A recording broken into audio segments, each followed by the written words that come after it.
Good morning, everyone, and welcome to Exploring Social Justice. This is a program that is sponsored by the library as well as the Center for Diversity and Inclusion and the K Spiritual Center. We're very happy to have everyone as partners, and thank you all for being here. So today we are very fortunate to have Georgia Lerner, who is the Executive Director of the Women's Prison Association.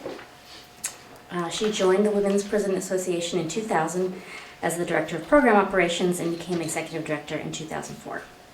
She has advocated for the use of gender-specific evidence-based assessments and interventions and has participated as an advisor, trainer, and panelist at numerous state, local, and national symposia to promote the use of sensible responses to crime that can improve public safety by reducing the chances that an individual will engage in additional criminal behavior. She graduated from Cornell University and received an MA in health education from NYU, and in 1996 received her JD from Fordham University School of Law, and she's admitted to the bar in New York State. Prior to joining the Women's Prison Association, Ms. Lerner worked for more than 10 years in direct services and administration of HIV service contracts in New York City. So with that, I will turn it over to her. Thank you.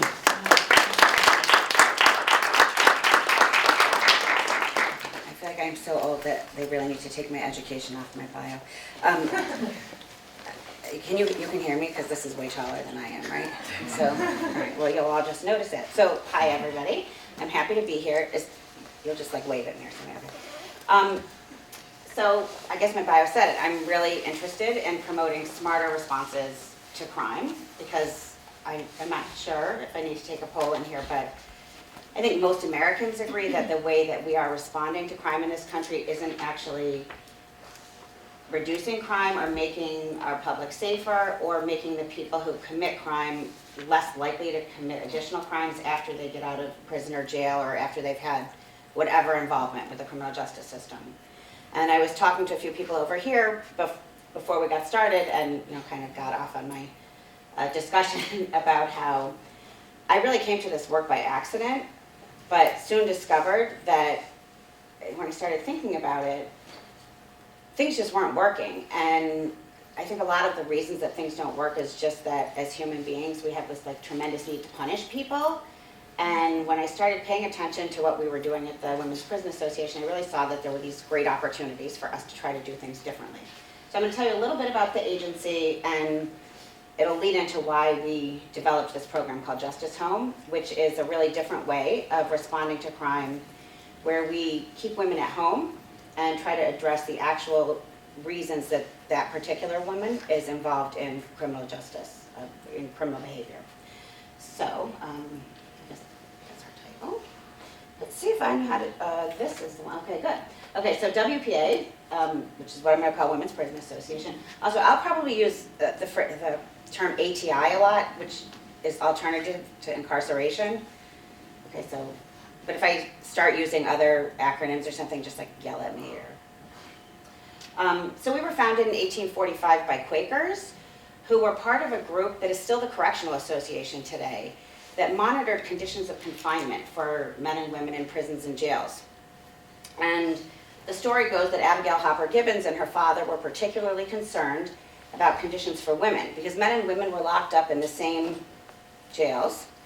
And the only people who could work in correctional facilities, and the only people who were police officers, and the only people in a lot of jobs actually, were men. And so there was a lot of bad behavior going on, and they were really concerned about what was happening. So they decided to branch off and focus specifically on conditions for women, and then started to really pay attention to what was happening to women after they got out of prison and jail, to try to help them rebuild their lives after they got out. We opened the first halfway house for women. I was not there, it was in 1847, I think, but we do actually have handwritten journals that the matrons of the house kept. So if you're in New York City sometime and you want to visit, I love having people come and look at our artifacts. And our orientation is that we work with women to help them think about how they would like their lives to be different. And sometimes it's in very small ways, and that's the most that someone can think about. But to help a woman think about how she'd like her life to be different and what it'll take to get there, and then work with her on those steps, whatever they are. and help her see when she's making progress, and then think about the next thing that she'd like to change. But we know that we're not, and I hope that we all know, but our orientation is that I don't have the answers for you or for anybody else. For a long time, we worked only with women who had a prior criminal justice history. That expanded pretty thoughtfully about 10 years ago. We still work with women at any phase of criminal justice involvement. We have a program designed to divert women from going into prison or jail. That's our ATI program. We do health education, HIV-specific counseling and testing, transitional planning for women who are locked up. We work with women in jail, which I don't know, in New York State, if someone is sentenced to less than 1 year, they are held in a county or local jail. And if someone's sentenced to a year or more, they go into the state prison system. That's not the same everywhere. But generally, jails are for people who are awaiting trial or who have shorter sentences, and prisons are usually for people who are locked up for a longer time. But it's different in all different places. So we work in both if you watch all these crime shows, they always show things happening at Rikers Island. Rikers Island is the jail in New York City. There are some smaller jails in the boroughs, but they aren't used as much. They're generally just used overnight while people are being held. And at Rikers Island, I think there are now 14 or 15 actual jail buildings. They are all for men except one building. So every woman who's processed in New York City and held in the jail in New York City goes into one building, whether she's 18 years old and being held on violent charges, or whether she's severely mentally ill and has been arrested 300 times. So all of the women are in one jail, where men are separated based on age, based on different risk factors, and so it's not a great environment. Then we also do work with women in the community who may have gotten out of prison or jail a long time ago, may just be getting out. We have a mentoring program called Women Care, where we match women who are getting out and who are out with women in the community. Usually it's about a 10-month match where they just kind of act as a cheerleader and a support, different from the case manager, to help women feel more comfortable navigating their lives in the community. We do HIV counseling and testing. We have an attorney on staff who focuses on non-criminal legal matters, specifically trying to work on child custody, and not necessarily for every woman to retain or get custody back of her children. It's really to support women in making their own informed decisions about custody, and sometimes a woman does want to make the decision that she does not want to keep custody of her children. But it's important to us that a woman is actively involved in the decision about custody and care of her children. So the attorney focuses a lot on that. We have family reunification support, including in a residential program. And then we were recently able to add in the last year a program called the Blackbird Project, which includes a lot of holistic things like yoga, creative arts, and then we also have advocacy training for women who have a prior criminal justice history. Then about 10 years, a little more than 10 years ago now, we started working with women who are at imminent risk for criminal justice involvement. And it may not seem like a big deal, but it was really a big deal, because for 100 and something years, you had to have at least been arrested to be a client at our agency. And that work started when we started doing this work with this intensive family support for families where they're at risk of a child going into foster care because the mother's using illegal drugs or has serious mental illness, or often they're co-occurring. And we also have transitional housing for women who are homeless. One of our residential programs is for families, and we focus on families that are reuniting after a mother has been locked up. And the other one is for women who are coming into the shelter system alone and who have a criminal justice history. But a lot of the women don't necessarily have a prior criminal justice history, but because, and we'll talk a little bit more about risks for criminal justice involvement, but the kinds of lives that they're leading and the behaviors they're involved in place them at very high risk to be arrested. Okay, so how did we decide to do this Justice Home thing?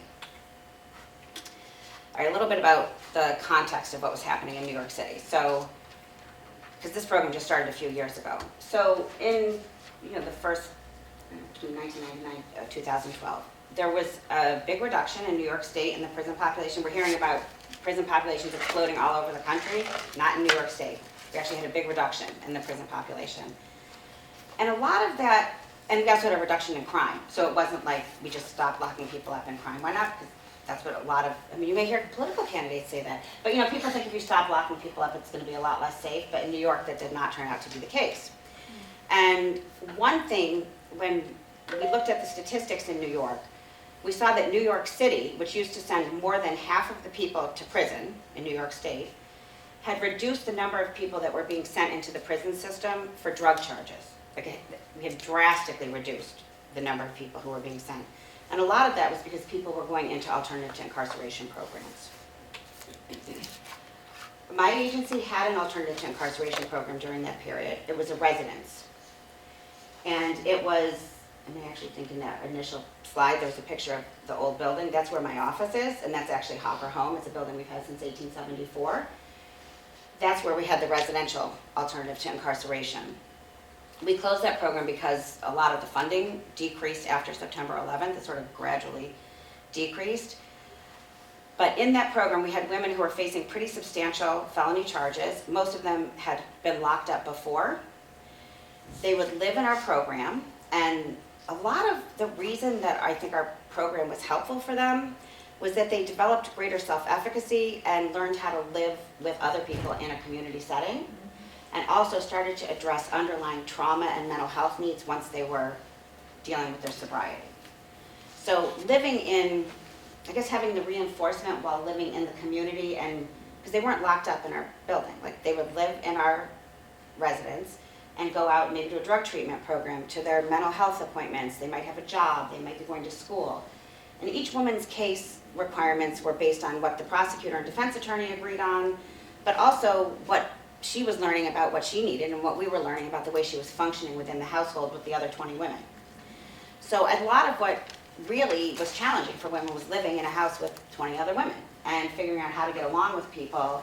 And maybe she was doing great at staying sober for the first time in 15 years or 20 years. But when someone bumped into her on the subway, or somebody like took too big a piece of lasagna out of the pan, she could not, you know, she didn't know how to react without getting violent or being very nasty, because that was just the way she was used to being. She felt like she had to be tough all the time.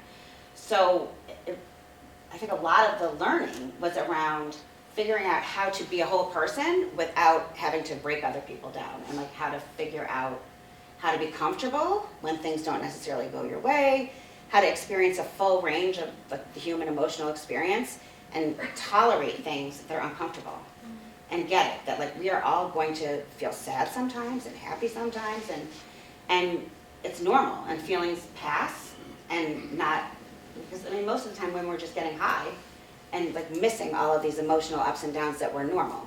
So they became, having this experience of living in a community residence helped people just get used to being human, really. And then also to figuring out when things were beyond what they could handle on their own and when they needed to reach out for more help. So the program was actually quite successful. But you'll see, you know, about 55% of the women who came into the program, who were screened and found to be eligible for the program, actually came into the program and completed it. A lot of the women who were screened didn't want to come into the program. It's actually harder sometimes to do an alternative program than it is to go to jail, because if you've been to jail a bunch of times, you know what to expect. And you know, when you bump into someone or you have a conflict with someone, we don't just fix it for you. Like, we think it's really useful to use the conflicts and the things that happen every day as a way of learning. So it can be pretty difficult. We don't let people run away from the things that are uncomfortable for them. So sometimes women would leave the program because it was just too difficult and they would rather just do their sentences in jail. That wasn't the case most of the time. Most of the women who came into the program did complete it. Like if they came in after an intake, they completed the program. And the recidivism rate is really low. So like for 18 months after people completed the program, it was less than a 5% rate of people even getting rearrested, let alone reincarcerated. So it was quite successful. But it wasn't perfect. Another one of the things that influenced our development of this ATI program was our family preservation program. That's the program I told you about where we decided we would start working with women who didn't necessarily have a prior criminal justice history. Like many nonprofits, we will consider something if it looks like something that would be useful for our clients and there's funding for it. So there was funding to do work with families in their homes and in community settings to help strengthen family function. And our child, in New York City, the Child Welfare Agency is called ACS. So the Child Welfare Agency put out a request for proposals to work with families where the mothers were using illegal drugs, to work with them to reduce the risk that the children would need to go into foster care. So being the Women's Prison Association, we applied to do this work, and it's neighborhood-based, so it was based in a neighborhood. We were applying to work in East New York and Brownsville and Bushwick, Brooklyn, which, if you've looked at any research around New York City, those are 3 of the neighborhoods where a tremendous percentage of people who get arrested in New York City are arrested from those neighborhoods. And then if you look at health indicators like high HIV rates, drug overdose rates, other like poor health indicators, there are a lot of there's a lot of poverty in the neighborhood, a poor high school graduation rate, like all of the things that lead to poor outcomes are in those neighborhoods. So they also had a high rate of child neglect and abuse complaints coming in from that neighborhood, which is why they wanted to target services there. So we applied to work in that neighborhood doing the work, but we wanted to only work with people who had a prior criminal justice history. And they said, well, you can't do that. So around the same time, the Vera Institute of Justice had come out with a study. And I mean, this was like right when I started working at WPA and really had not thought about these issues before. But if someone asked you, like, how do kids who have a mother in prison end up in foster care, what would you think? Because she was arrested. I mean, I would think that I get arrested, the police come running into my house, they arrest me, my kids are in front of the television, you know, probably being very badly cared for. And so then the police take them and they go to foster care. Like that I get arrested first and then there's nobody there caring for the kids. And that's actually not what usually happens. Usually, there's a spike in women getting arrested and incarcerated within a couple months after their children go into foster care. So having their children with them is one of the things that really helps women hold it together.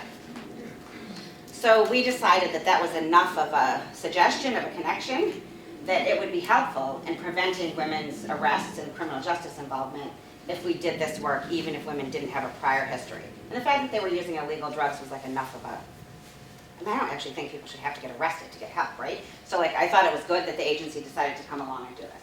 So the cool thing is that after 10 years, when we had to reapply for the funding, we looked at what had happened with our clients. And in more than 400 families, only 5 people had been arrested in the 10 years that we had been doing the work, in neighborhoods where it is really easy to get arrested. And these were all families where someone was using, at least one family member was using illegal drugs. It was kind of remarkable that only 5 people were arrested. And I'm not just talking about the mother or the children, but there are a lot of other people in the household. So this was pretty remarkable.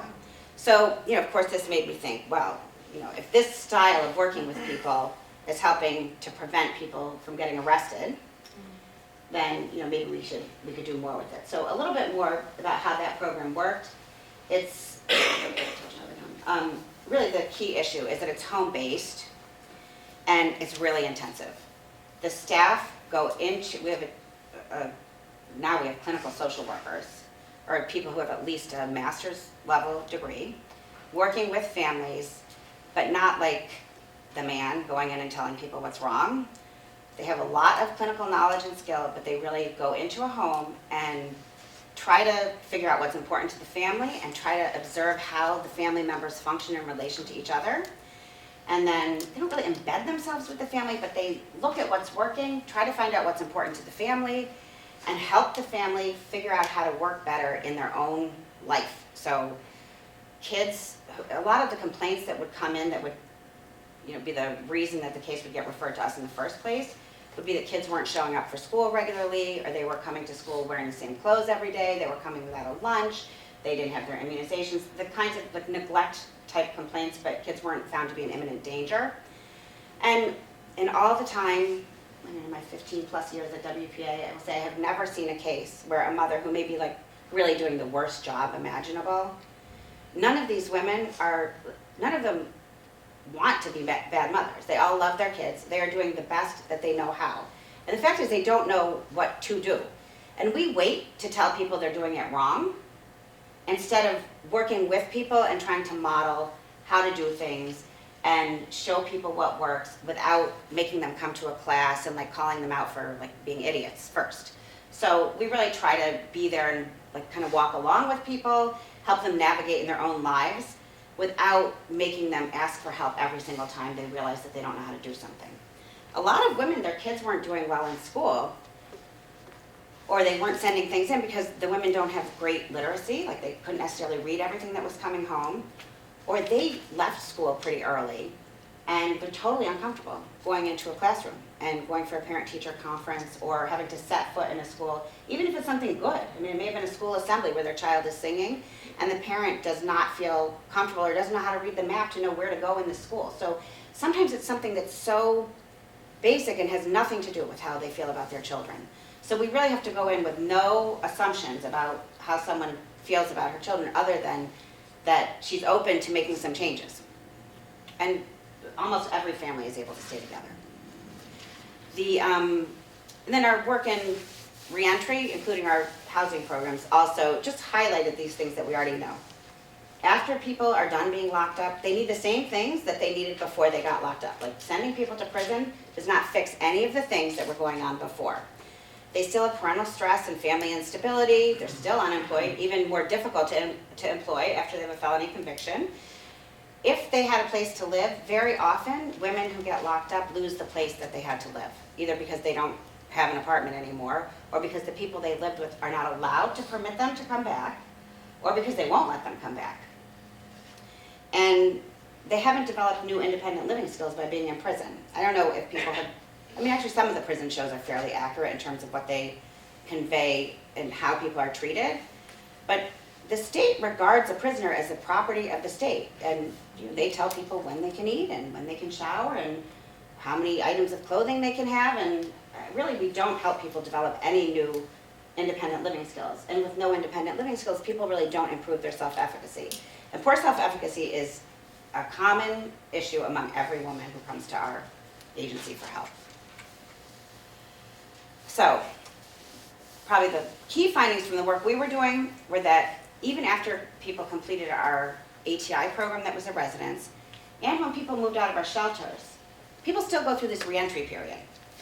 So people would be done, they'd graduate from our ATI program and have to, part of what they had to do to graduate was find a place to live in the community. And so when someone was graduating and moving, she was really successful. And a lot of women relapsed at that point and would start using again, or they would start screwing up. And staff would go, oh, why is she screwing up? But it's pretty normal. Like, it's a stress point when people are going to be going through a change.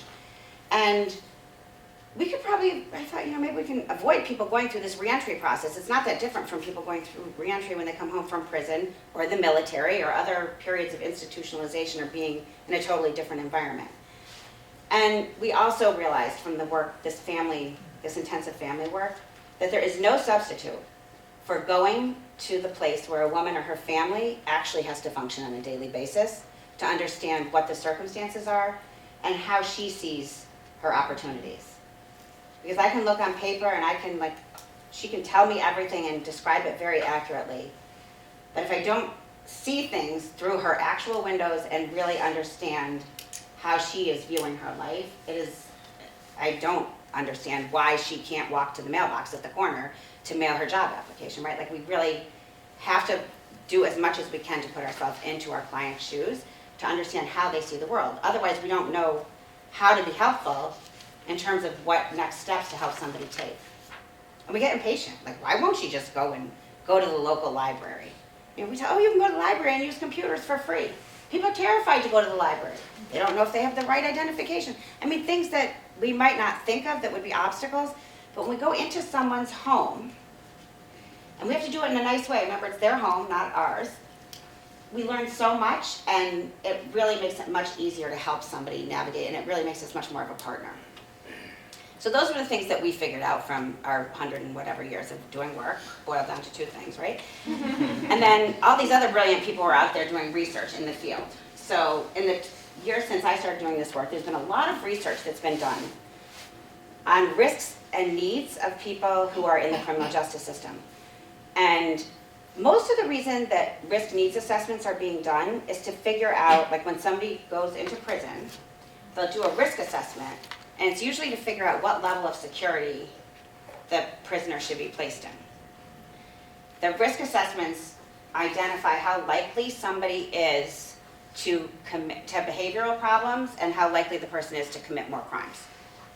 So when we talk about criminogenic risk or needs, we're talking about the likelihood that somebody will commit more crimes and what the triggers are for that person. And then at the same time, so first there were these risk needs assessments that were developed, and they were validated for men and for women. And it's fine that they were validated for women, but they were missing a whole lot of information for women. So they were valid for women, but they were making women seem more dangerous than they were because they were leaving out huge parts of information that are important for women. So there were also risk needs assessments that were developed specifically for women. And there were also interventions that were evidence-based that were developed for women. So I mean, my husband's a dentist, they talk about evidence-based dentistry. Sometimes it sounds like a little bit like baloney to me, because I'm not always sure what it means to say that something is evidence-based, because you're in a university setting, I don't know how many of you are taking research classes, but it's actually more challenging to find evidence-based interventions for women in the criminal justice system, because women make up about maybe 10% of people in the criminal justice system. So if you're going to sell an intervention, and believe me, there's money to be made in these interventions, you're going to test the interventions that are for men or that are gender neutral, because you're going to sell a whole lot more of them, because there are a lot more men who are going to go into these programs, and there are a lot more people providing programming for men. And the interventions that are effective for women tend to require that you have a smaller number of people in a group. Women are relational. There are things about the ways that women relate to each other and the ways that women arrive in the criminal justice system that change what the requirements are for how we work with women. So it isn't effective to throw a woman into a classroom with 50 other women and teach them how to cut hair or something and say that that's your intervention. I mean, it's good to do that too, but that's not getting at the underlying risk issues. So there aren't as many interventions that are for women specifically or that have been evaluated to see if they're effective. So fortunately, some things did get assessed. So those things happened. Very quickly, some of the differences, because I keep saying there are differences in why men and women end up in the criminal justice system. Some of the things are the same. So men and women who are in the criminal justice system, and this is very general, but sometimes generalization, there are some truths in generalizations. So antisocial attitudes and antisocial peers are found in men and women. Temperament and personality tend to be issues. A criminal justice history or a history of behavioral problems is found to be a risk for more criminal behavior. Well, like we can't really change our history, right? Family problems, like family dysfunction, is a risk factor for criminal involvement. Poor vocational or educational achievement is a risk factor for men and for women. And poor employment is a risk factor for men and for women. For women, mental health issues, which I don't know why we call them mental health issues, mental illness is a major risk factor for women to commit crime. Usually the way it shows up is that women are using drugs, illegal drugs, or illegally using legal drugs to treat symptoms of mental illness, and that's how they often get involved in drug trade. But sometimes mental illness is related to a prior trauma. Sometimes there's a diagnosis of PTSD, not necessarily. But mental illness, trauma are major issues for women. Like, I think about 85% of women in prison in New York State have a diagnosed mental illness. I would say that at least 85% of the women in our shelters every single day, and just my agency shelter, have a serious mental illness. The women in our alternative to incarceration program all have mental health needs. Not necessarily like serious mental illness, but all have something that needs to be addressed. Parental stress and parenting skills needs, which is different than family dysfunction.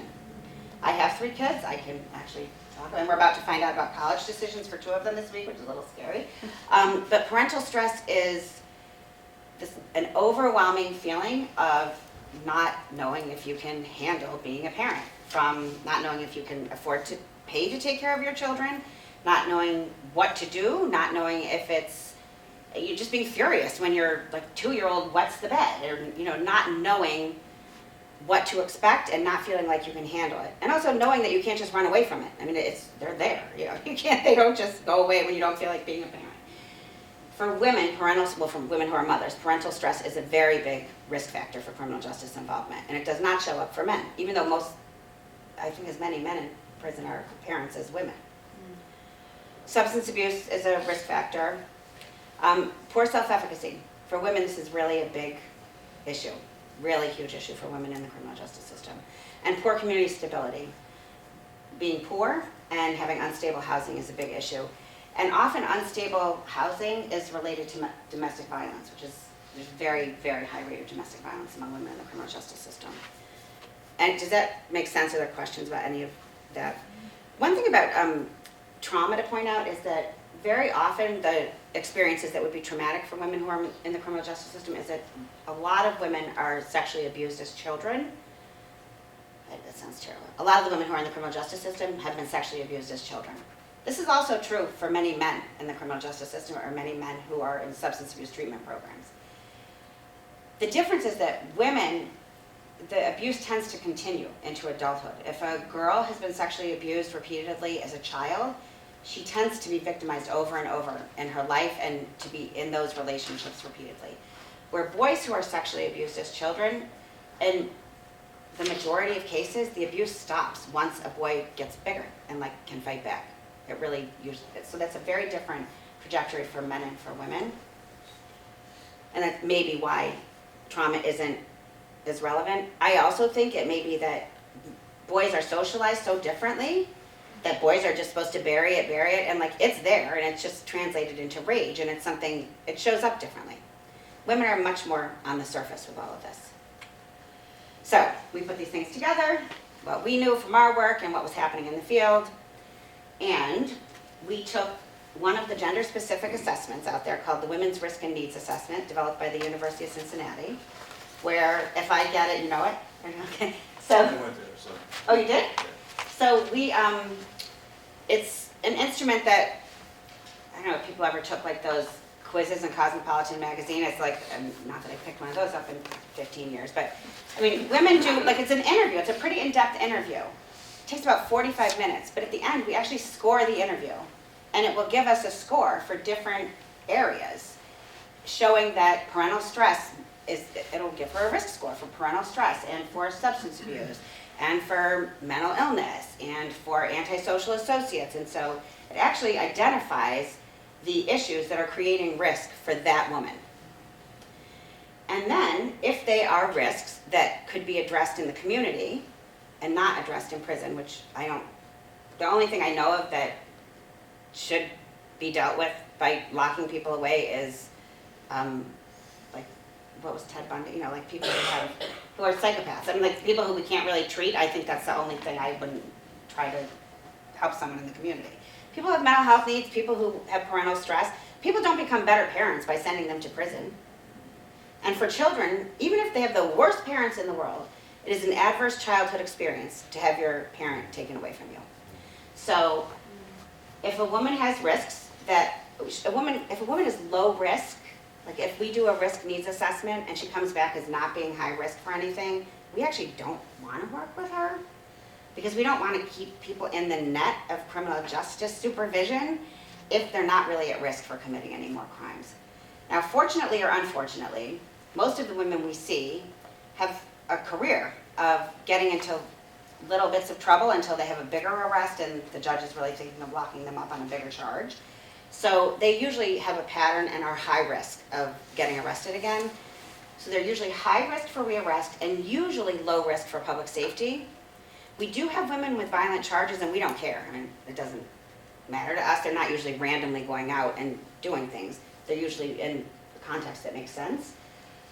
But, so there's not really a shortage of women who would be good candidates for the program. And the reason that they're good candidates is because every time they get arrested and sent to jail for 2 nights, nothing is changing. And we need to do something different. So we will advocate to have a woman stay with us, and she will stay in the community, and she stays at home. And our staff go and bug her. I mean, they go into her home and work with her to understand what her risks were, to understand what's important to her, and to set goals that will help her reduce the risks that she'll be tempted to be involved in additional criminal behavior, and also to build other parts of her life so that they work better for her. Ideally, we want women to be functioning safely in the community and to be part of a community that isn't just the community of people who may have been her associates in criminal behavior. And also, most of the women are parents. A lot of the clients we are in this program are parents. And they really need help understanding what's normal with their kids. We have parenting classes. We do a lot of different things through some of our other programs.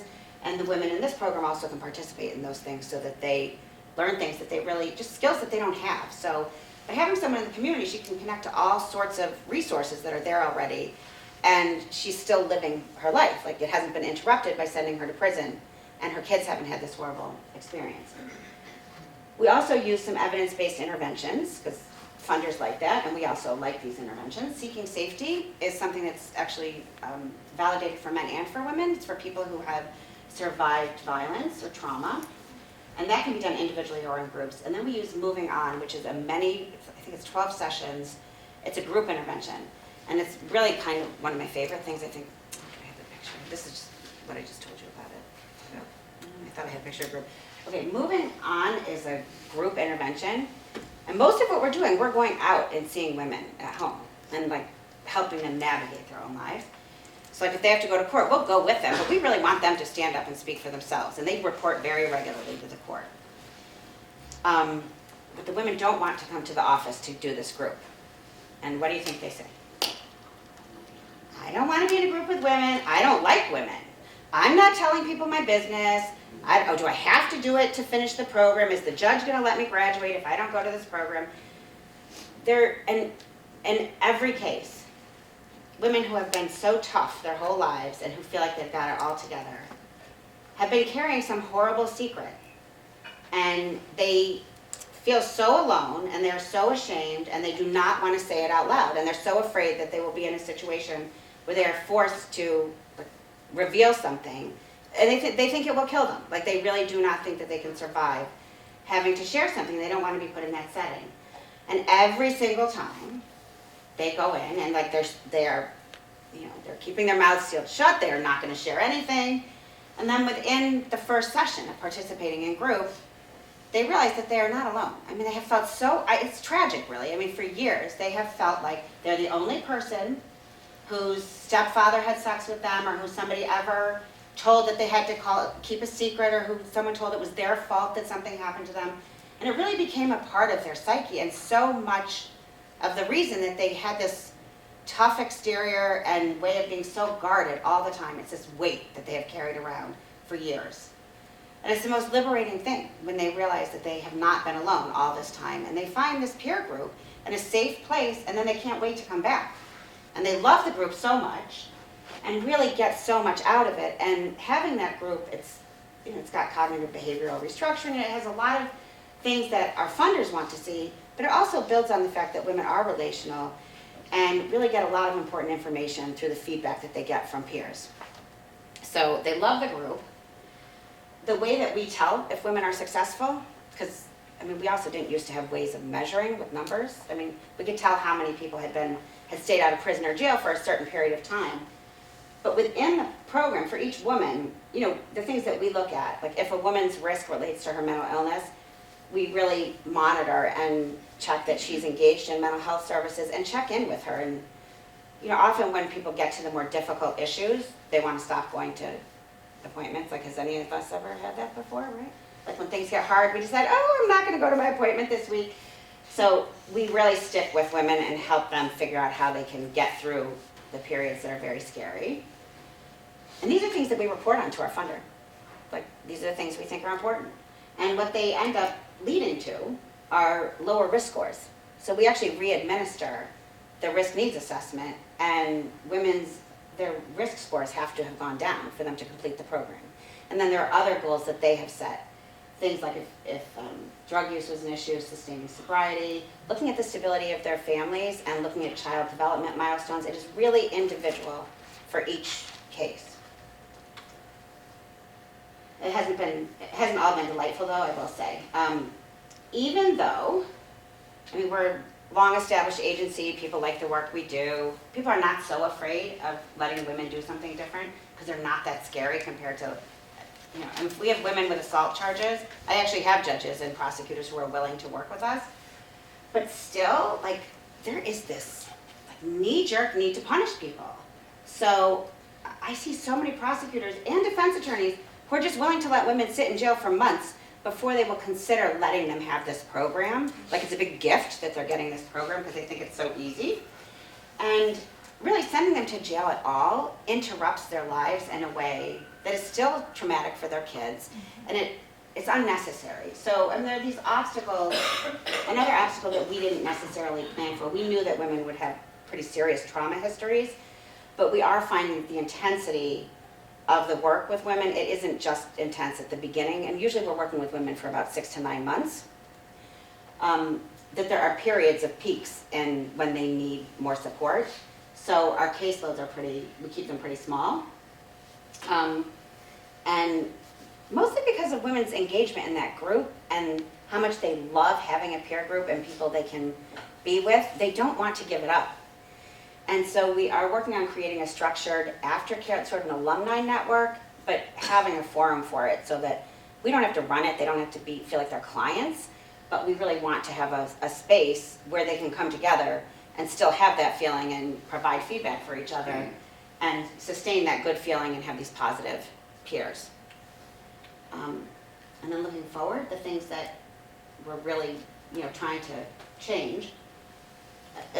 It's a big issue getting people into the program fast enough, because if we don't divert them fast, then we do really lose ground with their kids. And if someone's out of her apartment for a few months, sitting in jail, just doing nothing, it's very discouraging. And also she's lost her job, she may lose her apartment. I mean, there's nobody out there paying the bills for her. So we're working specifically with the Brooklyn District Attorney now, who's a new district attorney in Brooklyn since we started the program, to try to get women screened right away, like at arraignments.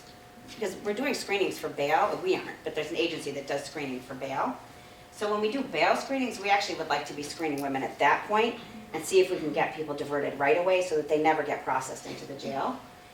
And then my next goal for the next 10 years is that when people enter our program and all of the other ATI programs in New York and that I know of, they are required, and it's up to the prosecutors, they make women take a plea.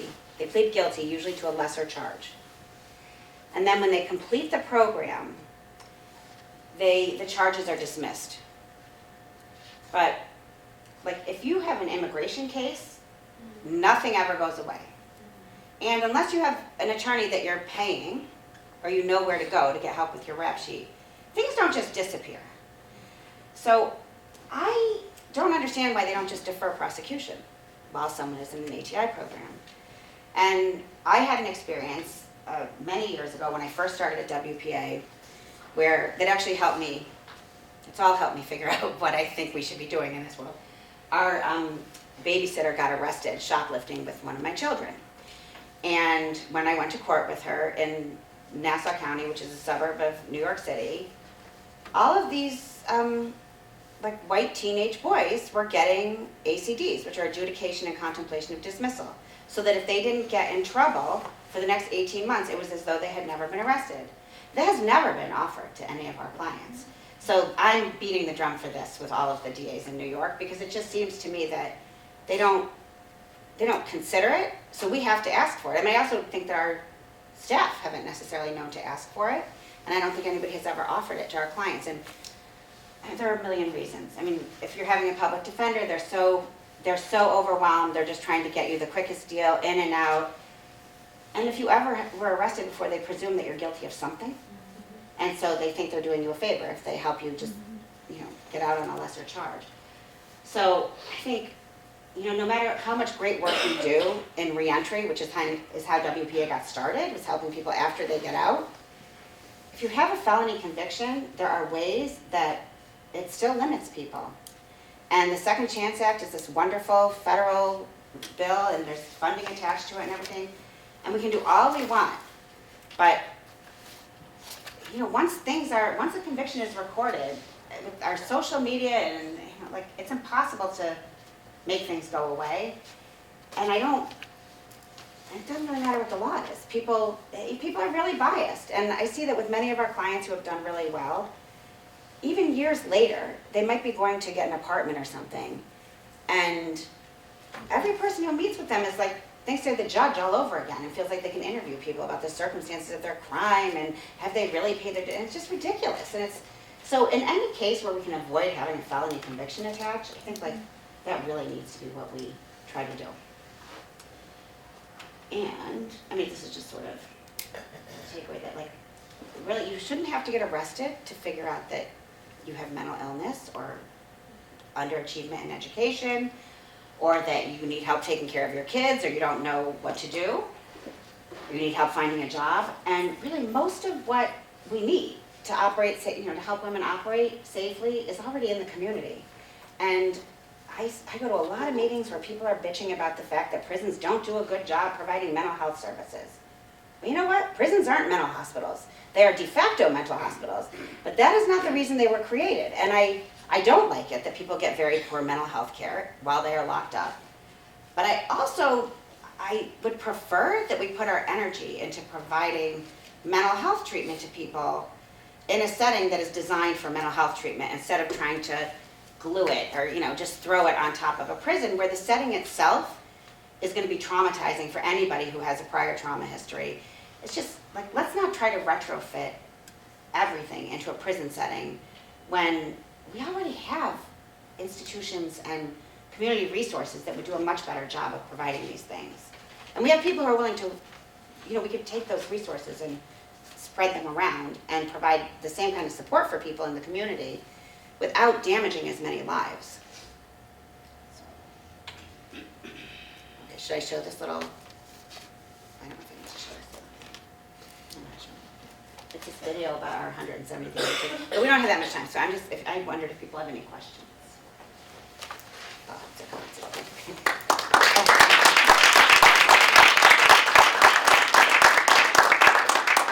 Thank you so much for your presentation, and it was really nice speaking to you before your presentation. And as we spoke, you mentioned how there's sometimes some challenges in acquiring funding for your work, but then after your presentation, I just find that so hard to believe because it seems like you guys are doing such awesome work, and you're seeing, really good quantitative results. So can you speak a little bit more to like the challenges to getting funding and what needs to change in like the reentry landscape in order to empower organizations like yours? Well, I mean, excuse me. We were talking before. I was saying a lot of people think, have you all seen Orange is the New Black? So Piper Carmen, who wrote the book, and if you didn't read the book, I urge you to read the book. I love the show, but it's so different from the book. And Piper, who wrote the book, is actually the vice president of our board of directors.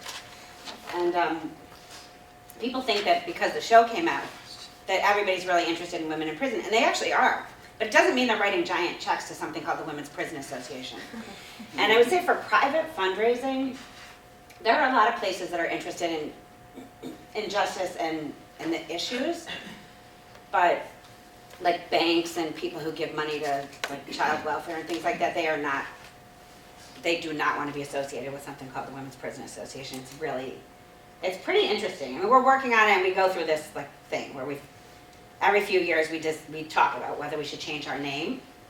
But when I tell people I work for the Women's Prison Association, they're like fascinated, and it definitely gets a conversation going, but it can also, it doesn't necessarily help with fundraising. So most of our work is publicly funded. About 85% of our funding comes through government contracts.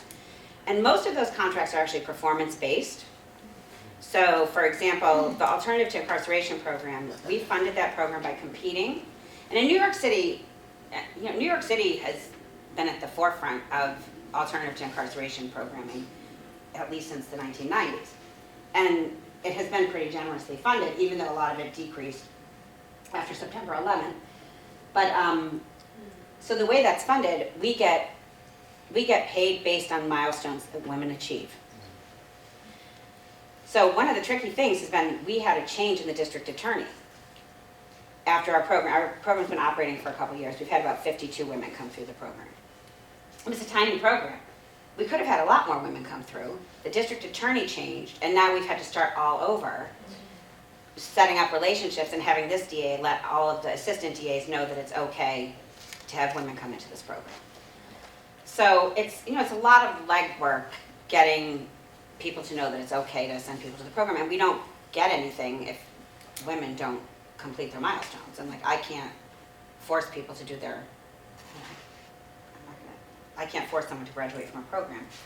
And then the shelter work is funded through homelessness services. But I mean, the issue is that nothing is funded. I mean, is anybody else, I know you're running a nonprofit. Is anybody else running a nonprofit? Okay. Government sets standards of what you must do, but they do not fund everything that they expect. Our shelters in particular are both in old buildings, and I mean, we have to have a great fire system and everything. Did anybody remember the explosion that happened in New York City last year in March where a building blew up and 2 people were killed? That was literally across the street from our shelter. Like, I felt it, and we went and pulled people out of the building. Things really, so, we have to operate the building very safely, but they don't fund you adequately to do things like that. So it's very, one city agency says, oh, the other city agency has to pay for that. It's kind of a nightmare. Hi, so I'm an undergraduate at GW currently. I actually came to this class because this lecture, because I learned about it rather through a class I'm currently taking on global women's prisons. Congratulations on all this work. It really is fantastic. Until recently I had really wanted to go into law. But as I learn more and more about the criminal justice system, I learn about the flaws. And obviously realizing that prisons are not really a great way to deal with a lot of the crimes we have in this country. But you are based in New York. I was wondering if you had any community partners in any other cities, like, for example, Chicago or DC, and if you had any suggestions for someone who's potentially pursuing a career that relates to, restorative justice in terms of volunteer opportunities, research, et cetera, et cetera. Yes. So we should probably talk after, because we have a big resource directory and can connect you to different organizations in DC and in Chicago. We do a lot of technical assistance and partnering with people in other places, and we've actually considered, this is another thing we consider, should we work other places? Look, I went to law school, not because I thought I would practice law. My health education master's is actually a master's in human sexuality, and I worked in family planning, and that's what I thought I would be doing, and I worked in HIV. And I went to law school because I hated that there were no protections for non-traditional families, so it was sort of like I didn't know what I would end up doing. So I would find, if you're interested in law, I would still do it. Find what's interesting to you, and then, because you're not don't look for a career in nonprofit if you want to be able to support yourself. Find what you love, and then, that was the advice my parents gave us, find what you love, and then you will find a way to work at it and support yourself. But there are a lot of different groups doing things that have an impact, and a big area of growth right now is social enterprise work, and so we've been looking at a couple different opportunities where it's hard for people to get jobs, and some of it is because people don't have actual skills to make something or do computer programming or whatever. Some of it is because people don't know how to be around people. So if you can run a business that trains or employs people who have a criminal justice history or who have other obstacles to getting employed, that's a great way to contribute to changing things. I think that one of the big problems is that we keep, I'm part of this ATI coalition in New York, ATI and reentry, and I think it was sort of like with the AIDS crisis, we needed to stop trying to separate it from everything and get special resources.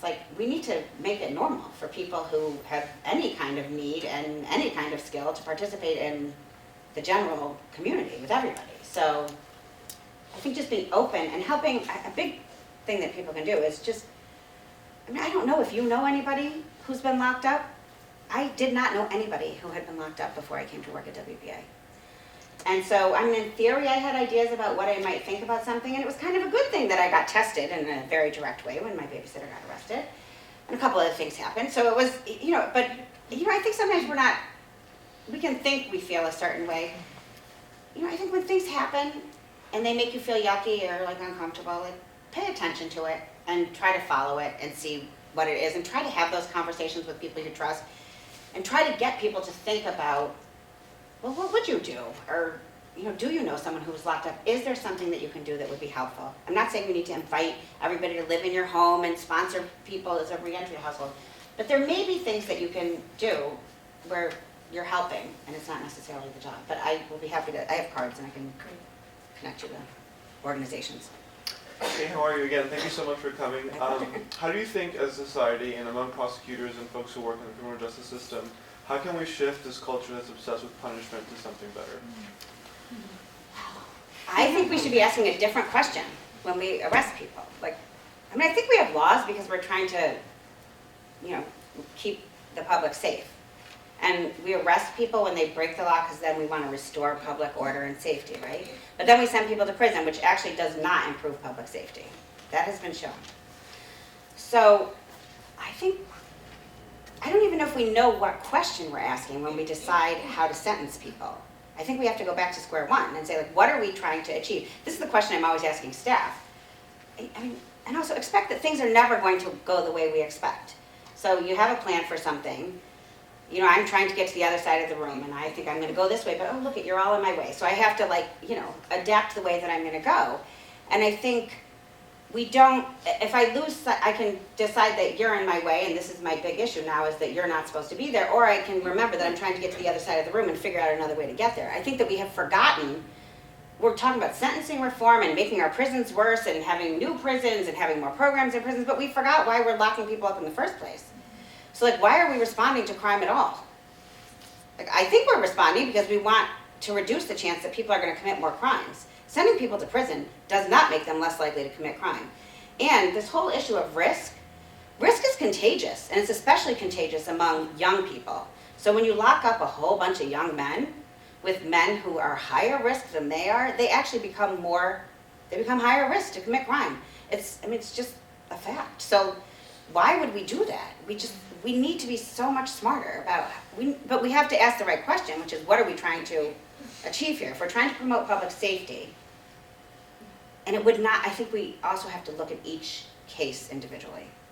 And we think it would be more expensive and it would take more time, but we're already spending so much money and so much time having people go through the system over and over and over again. I don't think it would take any more resources than we spend now. And I think a lot of people who work in corrections, and we love to vilify them, and I have to remember, they get locked up every day too. And people who go to work in corrections, I think a lot of people want to be corrections officers because it's a good job with good stability, and people have good intentions, but they're getting locked up every day, and it's a horrible environment. And I think that they could do something different too. People might very much like working in corrections that were really doing something to change people's lives in a positive way in a community setting where they weren't all locked up every day. And then I think we take the prisons that are closed and we use them as sustainable energy settings, right? We could use those as the wind farms because they're already behind like barbed wire and nobody has to look at them, right? They won't be an eyesore to anybody. That's a good idea. Isn't it? Yeah. In New York, we have these empty prisons. And they just legalized medical marijuana in New York State. And I don't think anyone's producing it. And I thought, why don't they take the prisons and use them to create wind energy and solar and use the inside? Seriously, because they're secure, right? But that's not my business. That's not a business I'm going into. Never have, never will. So I have enough clients who are in that business. Any other questions or anything? You spoke about the high prevalence of trauma, and I was just wondering what you found to be most effective as far as dealing with trauma, specifically the sexual trauma that most of the women are encountering. Do you do cognitive behavioral therapy, or are there alternatives you're using? It's interesting. There's some research, and I'm not a therapist or social worker. No, I like to pretend that I am.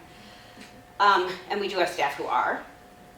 And our staff actually don't usually do the therapeutic, they do group therapeutic interventions, but not mental health therapy. A lot of what they're doing is helping women get comfortable enough to engage with a therapist in a longer term therapeutic relationship. there have been like kind of mixed reviews about women's responses to cognitive behavioral interventions if they're trauma survivors. So it's mixed. I mean, they love moving on because it's not just cognitive behavioral restructuring, and it's comfortable. But really, mostly they're working with individual therapists, and we have a pretty good network. And the most critical thing, I think, is we can help a woman get connected with all of these different things, and she may be very comfortable. But we have to keep checking in, because it's when things aren't comfortable that people flounder. And I think it's probably true for when people come out of drug treatment or any kind of big life change. It usually takes like a year of people living through like a whole cycle of holidays, life events, the kinds of milestones that happen in a year, in this new situation, this new version of themselves, to figure out like how they can weather things, and if they're okay, and when they need to reach out for help. And so it's pretty important to be able to touch base. It's one of the reasons we think that having this modified mentor, I didn't even talk about that, but like, we want to have the aftercare program for women. One of the things we're thinking about having is a mentoring program, not the intensive 10-month mentoring we have for women who are just coming home from prison, but a mentoring program for women after they've completed Justice Home or other programs, where it's someone who would touch base with them maybe once a month, maybe once every 3 weeks, but someone who's definitely there checking in and can be a liaison to the agency, because we don't want people to feel like they have to be our clients forever. That is definitely not the goal, but we want women to feel comfortable reaching out and become fluent at figuring out when they need help and knowing where to get it. I had a sort of a more specific question. I was wondering, so if I understood correctly, Justice Home serves women in their actual homes. And so I was wondering how you deal with household dynamics, because not everyone living in that home is your client. And so how do you navigate that if there are DV going on or unsupportive elements or people? Yep. And so how do you deal with that? And some women, also sometimes home is a homeless shelter for some of the women. There's often DV, and that is often a big part of it's often one of the goals is to improve the safety of her situation. Everyone in the house really is the client, and they're not necessarily getting an assessment and a case plan, but often we are working with other people in the home to help them get help that they need. And people who are involved in that woman's life are, to the extent she's comfortable with it, are invited to participate in us working with her, because it helps support her in moving forward. A big issue for a lot of the women is these the antisocial relationships, but also unhealthy relationships.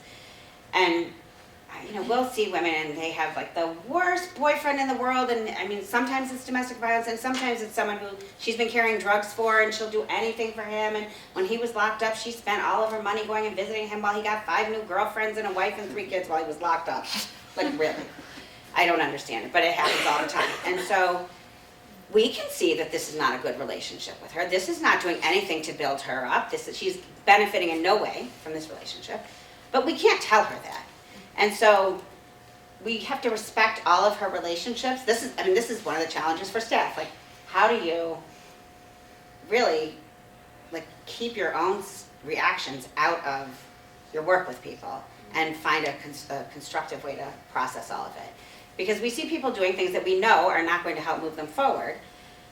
And, we don't say, oh, it's fine, that's great that you're with so-and-so, but, we know that the change comes when she is stronger and has a better sense of self and what she can do on her own and is starting to make that move, instead of us saying, well, you got to get him out of your life. If it's a dangerous situation, we won't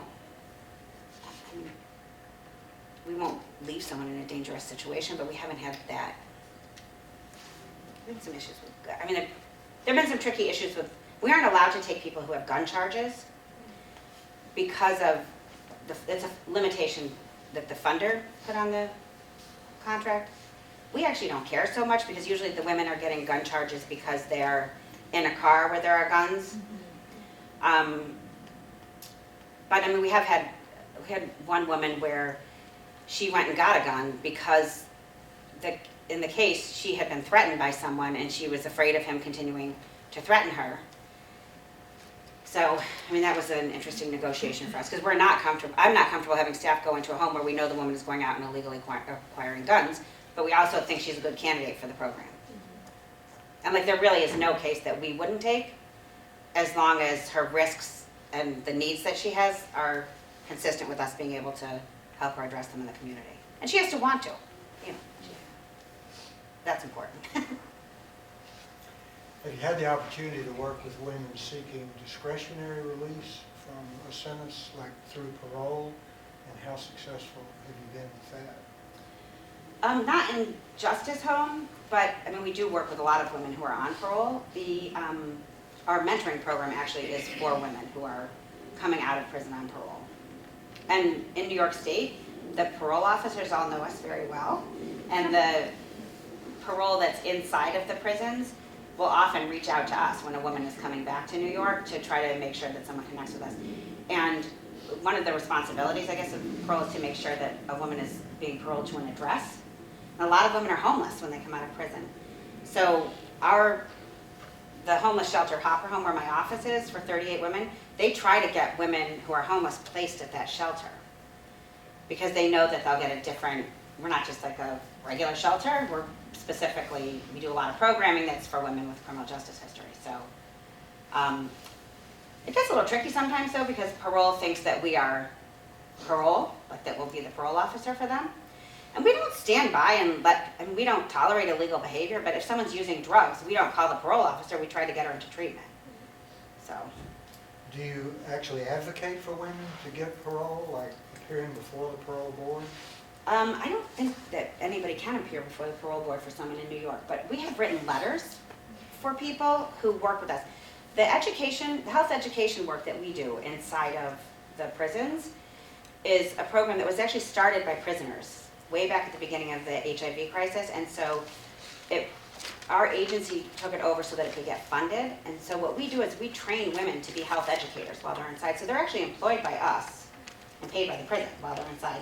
And they do health education for all of the other women coming into the prison system. So we get to know them pretty well. And so several of those women, we've written letters for them, on behalf of them to get parole. And actually, it was pretty exciting because there are 2 women who are on staff now. And one of them, I didn't even know, had worked for us while she was locked up. And she had been locked up for like 17 years. And we don't usually ask people what their charges were. She told me later. And a child had died, and it was like really not in a domestic violence situation. It was a really bad case. She was locked up for 17 years. She had worked for us inside. And then we hired her when she came out. And she's doing HIV education and testing now in the community for us. And she had the possibility of being on parole forever. And it was very exciting because I could write a letter, asking that they release her from parole, and she did get released from parole. And like I love those stories. I mean, there aren't that many women getting out of prison. I mean, a couple hundred women, but like a couple thousand a year, but not that many who've been locked up for so long. And then we have another woman who got out recently who also worked for us doing health education inside. A woman who was who was raped by her father when she was 17 and became infected with HIV. She was an HIV educator for us in prison, and she's out now, and she's an HIV educator for us. And she also speaks as a person living with HIV, and she's healthy. I mean, she was one of the brave people who got care while she was locked up, and she's doing really great. But I mean, we hire a significant number of people who have a criminal justice history, but I love it when, to be able to go back into the prison and have women who are there know that women who were their colleagues working with them inside are now working outside. It's really, gives people hope.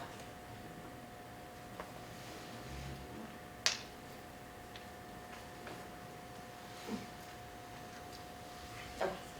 Yes, have you had or your organization had to deal with trauma with staff, dealing with such kind of in the weeds with people day to day with their issues? So does that come up at all? Yes. It does, and one of our newer staff members, so we have an employee assistance program, which I I don't know, I mean, I can see people are at like different stages in their lives and careers. When you're working someplace, then they tell you, oh, we have an employee assistance program. It's a real thing, and it's a good thing to use it. We encourage people to use it a lot. We had one woman who lived in the shelter, just the single shelter, who had moved out, and a few days after she moved out, either she jumped or was pushed out of a window a few blocks away from the shelter. So it was pretty upsetting for everybody. And it was really upsetting because staff were trying to be supportive of the residents who were still at the shelter who knew her, but they also, of course, were upset by this experience. So we have the employee assistance program, which they send counselors actually they'll work with the whole staff and with clients. And then we have someone on staff who has been doing secondary trauma work with our staff and also with clients. It's actually, I wasn't sure how it would be received. Like, we offered it as an optional thing, and people are really taking advantage of it. And our child welfare program, that's the program where we see a lot of stuff comes up for people. I mean, I think there's, of all of the beliefs that we have and maybe aren't even like conscious of what we think, and we all have biases, of course, and all these things we think. We may not think about it, but we all have ideas about like what mothers are supposed to be like. And when we see how dysfunctional families are sometimes, and sometimes we hear mothers and kids say things to each other or see the circumstances in a household, and they really, they seem pretty upsetting. I will say they always get better. They do always get better. I had one staff member who worked in a jail-based program at Rikers Island, which is the pit. I mean, it's horrible there. The officers aren't nice. It's just really an awful place. And she was learning about other programs, so she went on a home visit on the foster care prevention staff. Went into a household and sat down, and there were roaches crawling on her, and it was the household was really a mess, and it was disconcerting. But the little boy came out to show her his report card and how well he was doing in school. So, even in this situation where like she was really skeeved by the whole thing at first, it was, there really are these like glimmers of light. So usually there's something that makes it tolerable, but the real, and we have had a couple families where a baby died, which was pretty upsetting. And sometimes staff it's not necessarily the staff person who is working with that family, but there is reaction. So. Does your organization offer any services, I guess, to relatives of people that are involved with your program?